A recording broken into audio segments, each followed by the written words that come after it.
Olá, tudo bem? Eles somam 200 mil pessoas em São José e já representam 1/3 da nossa população. A juventude é o tema do Cidade em Foco de hoje. No ano passado, foi aprovado o Estatuto da Juventude, um conjunto de leis que asseguram o direito do jovem entre 15 e 29 anos. Mas como está o andamento dessa lei? E em São José, essas regras já estão sendo implantadas? Para falar sobre esse tema, nós recebemos o promotor de Justiça da Infância e da Juventude, João Marcos Costa de Paiva, a secretária de Promoção da Cidadania, Silvia Sato, e o vereador professor Calazans Camargo, que é relator das comissões de Trabalho e Emprego, de Cultura e Esportes, além de ser revisor da Comissão de Educação e Promoção Social da Câmara de São José. Bem-vindos ao Cidade em Foco. E antes de começar nosso bate-papo sobre a política destinada à juventude, vamos assistir a uma reportagem produzida pela TV Câmara. Eles já são 200 mil pessoas em São José dos Campos e representam 30% da população da cidade, segundo o IBGE, o Instituto Brasileiro de Geografia e Estatística. Os jovens que irão garantir o futuro da nossa cidade têm pela frente o desafio de fazer valer seus direitos e ocupar o seu espaço na cidade. Oferecer atividades esportivas, culturais, oportunidades de profissionalização, o acesso às políticas para o primeiro emprego são direitos previstos no Estatuto da Juventude, criado em 2013. Mas afinal, eles estão sendo cumpridos? João Pedro, como que é ser jovem em São José dos Campos? Quais são as maiores preocupações? Aqui é uma cidade grande, bacana, mas aqui as preocupações são a violência, droga. A cada dia que passa, os jovens estão tendo muitas oportunidades profissionais, principalmente, mas em relação a lazer, não tem muita opção. O maior desafio mesmo tá da gente, assim, também de ter cabeça, sabe? Não usar essas coisas assim, drogas, essas coisas, sabe? Deixar se levar por outros caminhos e sempre assim tentar seguir uma vida profissional digna. Em São José, a Secretaria de Promoção da Cidadania trabalha na definição de políticas públicas para a juventude. A medida tem como foco criar novas alternativas para o jovem e evitar ações como o fluxo do funk, que estimula o consumo de drogas e álcool. O funk, pelo fato de atender a classe mais jovem, tem muitas irregularidades, não em relação à música, mas em relação ao comportamento dos jovens. Que os jovens procuram uma maneira de se mostrar para a sociedade. Infelizmente, eles se mostram de uma forma errada. A ideia, segundo a Secretaria, é garantir os direitos dos jovens em todos os setores. Entre as medidas estão a Estação Juventude, atividades de cultura, esporte e lazer e programas de capacitação para a geração de renda e emprego. Para se ter uma ideia, cerca de 14 mil jovens participam de programas esportivos. As oficinas culturais também se tornaram aliadas desta turma. Na área educacional, parcerias com os governos federal e estadual e a iniciativa privada podem garantir uma geração de novos talentos. Diante de tantos desafios e da importância de investir na juventude, quais os caminhos para o fortalecimento de políticas públicas para os nossos jovens e de que forma a sociedade civil pode ajudar? Silvia, São José possui mais de 200 mil jovens, o que equivale, por exemplo, a quase a população de Jacareí. A cidade está preparada para cuidar dos seus jovens? Quais são os nossos maiores desafios? Bem, na verdade são 169 mil jovens na idade de 15 a 29 anos aqui na cidade. Os principais desafios que nós temos que enfrentar é a questão do primeiro emprego, o acesso ao jovem ao mercado de trabalho e o uso abusivo de substâncias tóxicas, sejam drogas lícitas e ilícitas. Nós temos um consumo entre a juventude tanto do álcool como das drogas ilícitas.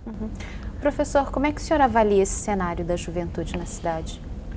Olha, realmente é preocupante, né? Nós vemos índices, comenta-se que a gravidez, por exemplo, em idades hoje entre 13 e 19 anos, é quase 1 milhão por ano no Brasil, gravidez precoce, né? Sem que a mãe queira aquela gravidez. E problema de alcoolismo também, índices muito altos, né? Tudo isso está ligado aí a uma cadeia aí de fatores, né? E a gente tem que, como poder público, tentar achar aí os caminhos para que nós possamos ocupar essas crianças. Um dos grandes caminhos indicados é a escola integral, né? A minha área também, que a gente atua há muitos anos, que é a questão do esporte, ocupar, e o primeiro emprego, né? O Jovem Aprendiz, que é um programa do governo federal que as empresas têm os seus descontos de 5% a 15% e é obrigado por lei as médias e grandes empresas a assimilar os jovens aí entre 14 e 18 anos, e ela vai estar ganhando economicamente, ajudando a sociedade a ocupar esses jovens também. João, você que atua diretamente com jovens, qual que é a avaliação que você faz sobre o cenário da juventude hoje? A questão da juventude, né? E você mencionou o Estatuto da Juventude, eu sempre bato na mesma tecla de que antes mesmo da juventude, e existe uma lei que eu reputo muito importante, que é o Estatuto da Criança e do Adolescente, e que goza da prioridade absoluta, serve como norteador de tudo o que nós vamos falar aqui, antes mesmo de uma pessoa chegar a 15 anos de idade, que é a idade que se desenvolvem as políticas públicas que vão ser debatidas aqui, né? Então, quando a gente fala de jovem, a gente tem que pensar antes até em criança e adolescente, né? Porque tanto o Estatuto da Juventude, ele trata a partir dos 15 anos, o Estatuto da Criança e do Adolescente vai até os 18, do 0 até os 18. E é sempre uma situação, né, principalmente nessa primeira faixa etária, é a questão da prioridade absoluta. Temos que sempre focar na democratização das políticas públicas, na democratização do acesso de jovens e crianças às políticas, de jovens e crianças ao bem-estar social de modo geral, né? E isso é sempre preocupante. Tem que estar sempre os gestores públicos, as autoridades públicas têm que dar sempre foco a essa população. Nós temos acompanhado atualmente manifestações como o Fluxo do Funk e os Rolezinhos, que têm envolvido os jovens de São José. Alguns desses eventos, inclusive, envolvem o consumo de drogas e bebidas alcoólicas. Promotor, como é que o senhor avalia essas manifestações? E depois eu gostaria que os dois comentassem. Bom, tratando, né, esse tipo de fato como manifestação, mas no sentido de manifestação, não manifestação, exato, né? São situações absolutamente legítimas, né, de encontro de pessoas. Obviamente que os excessos que se noticiam são feitos dessa maneira, porque o que chama mais atenção são os excessos sempre, né? Se as manifestações, como você mencionou, fossem absolutamente pacíficas, né, como uma reunião em igreja, como uma ida a um jogo de futebol, pouco se falaria. Agora, quando surgiu esse tipo de episódio e que chamou em alerta as pessoas, aí houve um foco de quem gere as questões relativas a adolescentes e a jovens adultos, e acabou que virou pauta, né? Mas eu acredito que são modos de expressão absolutamente normais, lógico, desde que se contenham os excessos, né? Mas isso em qualquer encontro de grupos e tudo mais, e há excessos, esses são as últimas situações que apareceram foram essas, então chamou a atenção da mídia, chamou a atenção da sociedade em geral. Eu acho que isso daí são modos de expressão cultural e de uma coletividade de pessoas mais ou menos interligadas por realidade socioeconômica e faixa etária, né? Até antes dos dois comentarem, a TV Câmara procurou a Secretaria de Defesa do Cidadão e ela informou que já foram realizadas mais de 30 operações em conjunto com a Guarda Civil e o Departamento de Fiscalização de Posturas, no caso, e até a Polícia Militar, em locais onde há essa reunião de jovens. E o que está acontecendo agora é que essa tendência está migrando das ruas para áreas particulares e podem reunir até 1.000 jovens. E é isso que eu gostaria que o professor comentasse, e na sequência a Silvia. Bom, nós temos aí alguns pontos, né? Primeiramente, eu concordo com o Dr. João, são atividades legítimas, né?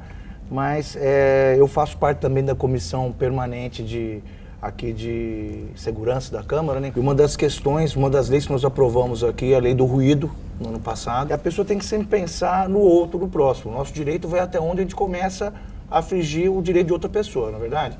E o jovem ele tem que aprender isso desde cedo. Mas eu vejo também o seguinte, nós precisamos em São José dos Campos retomar as atividades, hoje aqui na Secretaria, inclusive, da Silvia aqui, que é a Secretaria da Cidadania, temos uma diretoria muito forte, que é a Diretoria da Juventude, e temos condição de fazer grandes eventos para dar opções para esses jovens, né? O jovem, ele está numa idade que ele quer ter a sua identidade, ele está aprendendo as coisas, colocando em prática a sua vida social, né? E a gente não pode cercear, mas temos que oferecer também opções. O poder público, ele precisa entrar nessa situação, eu creio que já tem previsão de ocorrer eventos nesse sentido. Ok. Silvia? Olha, eu acho extremamente natural, é do ser humano ser social, né? Viver em grupos. Nós convivemos lá no Centro da Juventude com 5.000 jovens que nos frequentam semanalmente, né? Nós assistimos, por exemplo, tem tribos, tem diferenças entre as tribos. Então o pessoal da bike brigava muito com o pessoal de skate. Aí juntamos o pessoal, vamos conviver Aí eles mesmos fizeram a regra, não, então tal dia ficamos nós, tal dia ficamos... Ou seja, o jovem, ele está manifestando a sua natureza, né? Nossos pais andavam ao redor do coreto, não era assim?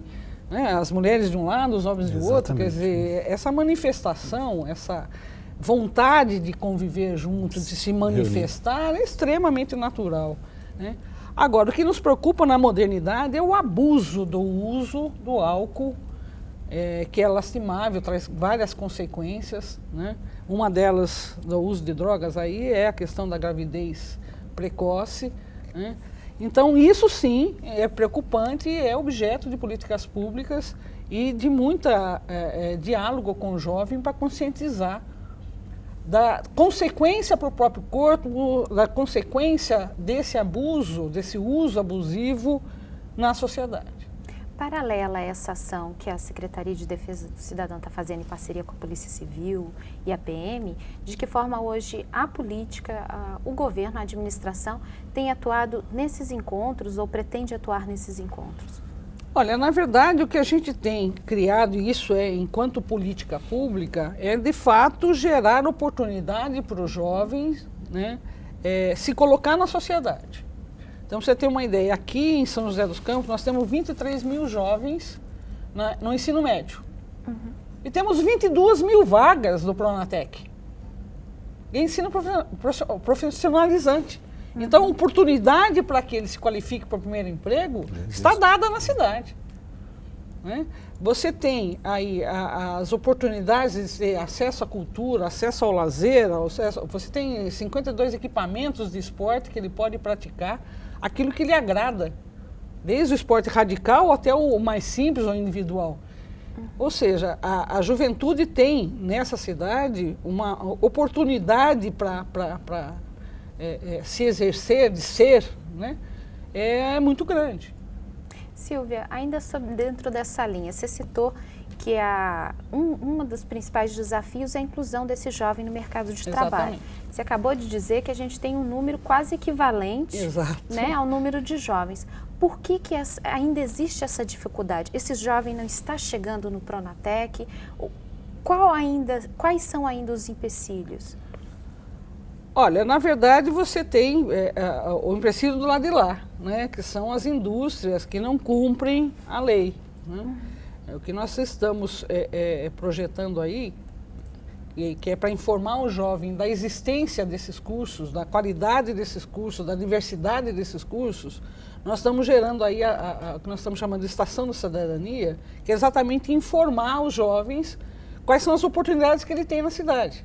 Porque além do curso Pronatec, você tem as 360 vagas da FATEC, você tem as 900 vagas da Universidade Federal, que com a expansão aí vão para 5.000 vagas, né? Então a chance dele se colocar, se qualificar para esse primeiro emprego, essa cidade está dando ao jovem. Ok. Promotor, o governo, né, como tem apontado, está investindo numa política focada no acesso do jovem ao mercado de trabalho e nessa rede de cultura e lazer, né? Que ações práticas o senhor considera importantes para que mude esse cenário da juventude? Bastante do que a secretária falou, né? Esse tipo de democratização, inclusive de fazer com que o jovem saiba o que pode ser apresentado para ele, isso é muito importante. E também, ressaltando aqui o que o vereador mencionou, o jovem nessa época, né, ele quer protagonizar, ele quer mostrar que veio. Então, ações afirmativas, ações de divulgação das políticas que são destinadas aos jovens são sempre muito importantes, né? Eu acredito que a questão esbarra um pouco na falta de diálogo entre os setores governamental e privado. Por exemplo, o jovem infrator, já existe, já há uma lei também, já há quase mais de 2 anos já, o SINASE, que menciona que o Sistema S, né, SENAC, SENAT, SESC, tem que oferecer oportunidades ao menino que está em cumprimento de medida socioeducativa, seja ela em regime de restrição de liberdade ou aquele que está em liberdade assistida. E até hoje ainda falta essa ponte que faça se implementar a vinda desses agentes da sociedade civil para poder fornecer mais equipamentos aos quais eles estão obrigados a fornecer, né? Então, eu acho que o caminho é por aí, é a democratização das políticas públicas e dos meios de acesso ao jovem, né? Ok, e para fechar esse bloco, eu gostaria que o vereador Calazans respondesse o seguinte: hoje, cerca de 13 mil jovens de São José estão envolvidos em atividades esportivas, distribuídas por 52 pontos de lazer e esporte, como a secretária mencionou. Né? Na sua avaliação, qual que é a importância dessa rede de lazer e esporte na formação desse jovem e se na sua avaliação é preciso avançar onde? Realmente São José dos Campos é uma cidade extremamente diferenciada, né? Porque ela oferece todas as oportunidades, desde a base da primeira infância ali, o pequenininho dos 7 anos de idade aos 17, ele já pode ser um atleta cidadão, que já está entrando no alto rendimento. Mas antes disso também, nós temos as escolinhas de iniciação esportiva, espalhadas por toda a cidade, em todos os bairros, né? E, obviamente, que o esporte, ele traz valores importantes, né? Ele traz aí o respeito às regras, a vida ela é feita de regras, não é verdade? Ela traz o espírito de equipe, a proatividade, mesmo o esporte individual, uma natação, um judô, uma arte marcial, você tem a somatória de pontos num evento, num campeonato, para levar aquela sua agremiação que você representa a um título. Então acaba havendo um espírito de equipe, o desenvolvimento, né? E a proatividade, porque você tem que ser um protagonista, você tem que se apresentar, você tem que vencer os seus limites, né? Então, eu acho que todo o respeito a uma hierarquia, aos superiores também que tem nas artes marciais, no esporte, de uma forma geral, o atleta ele acaba levando aquilo para sua casa, que o pai é o superior dele, na escola é o professor, né? E a vida é assim, passa a ser uma escola de lideranças, porque dificilmente, quem não sabe obedecer, dificilmente um dia ele poderá comandar também. Então, eu acho que é uma escola de vida. E São José dos Campos está de parabéns. Claro que tem que avançar, nada é tão bom que não possa ser melhorado, há muito que se fazer ainda, mas nós estamos no caminho certo. Inclusive tem um projeto de lei em tramitação do senhor que prevê o passe atleta, que é um estímulo para esse jovem ir para esses pontos, esses equipamentos públicos. Explica um pouco sobre esse projeto. Exatamente, né? Inclusive o atleta cidadão, ele já recebe esse passe, né, para ir para os treinamentos, mas a gente quer tornar isso como lei mesmo, porque muitas vezes esse jovem ele vem, eu dou um exemplo para você, o judô. O judô, a central do treinamento do atleta cidadão é na casa do jovem, né?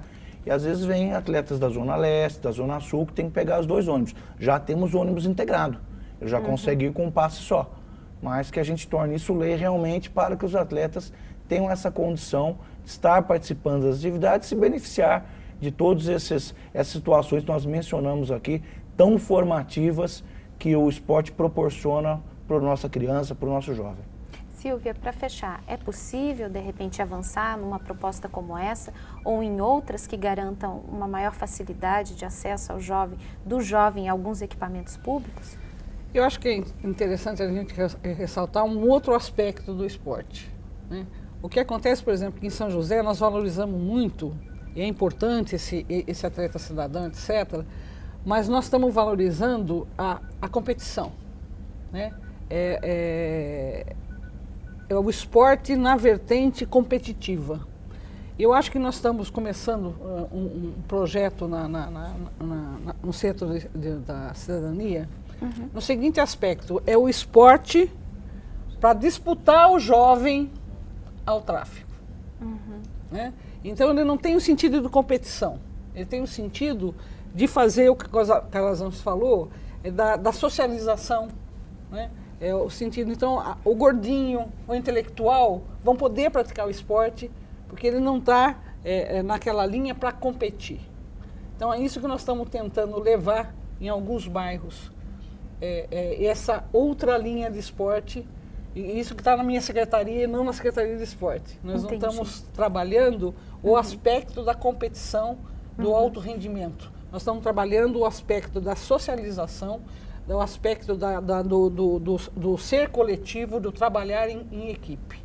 Então, esse é outro tipo que nós estamos levando, inclusive incentivando a sociedade a trabalhar com voluntariado, né, para atender esse jovem ou ofertar a esse jovem um outro tipo de perspectiva de vida. Promotor, a soma desses dois projetos, qual que é a avaliação? O esporte é uma porta belíssima aberta para o jovem, né? Como mencionou a secretária. Hoje em dia, a tentação, a força que o tráfico exerce sobre os garotos de periferia é muito grande, né? Tem regiões da cidade em que esse desbalanceamento é bem claro. O menino ele tem propostas muito próximas de ingressar na marginalidade, em atividades nocivas a quem o cerca, e o esporte às vezes fica no segundo plano. Mas é muito difícil você encontrar um menino, e eu pelo menos vejo isso, que entra nesse tipo de atividade e que não goste de esporte. Então, está ali, a porta está aberta. O menino gosta de praticar esporte, ele gosta de competição, gosta de diversão, gosta de encontros em grupo, para poder, inclusive, ser protagonista. No esporte existe o protagonista. Há o protagonista campeão de alto rendimento, mas há o protagonista também da equipe, de que participou e de que veio ao grupo e foi lembrado como um componente do grupo. No tráfico de drogas, por exemplo, o menino que às vezes não protagoniza nada, ele conversa com adultos, ele encontra pessoas durante a atividade nociva dele, e isso dá um conforto que às vezes ele precisa experimentar esse mesmo conforto sem estar fazendo coisas erradas. E o esporte é um caminho fantástico para isso. Ele leva, a partir do momento que o garoto se engaja nisso, muito dificilmente ele vai voltar para uma atividade nociva, porque lá ele vai encontrar pessoas que o acolham, né? Então isso é muito bacana, né? Ok, obrigada. Nós faremos o intervalo e voltamos em seguida para ouvir o que os jovens de São José pensam sobre a cidade. Não sai daí.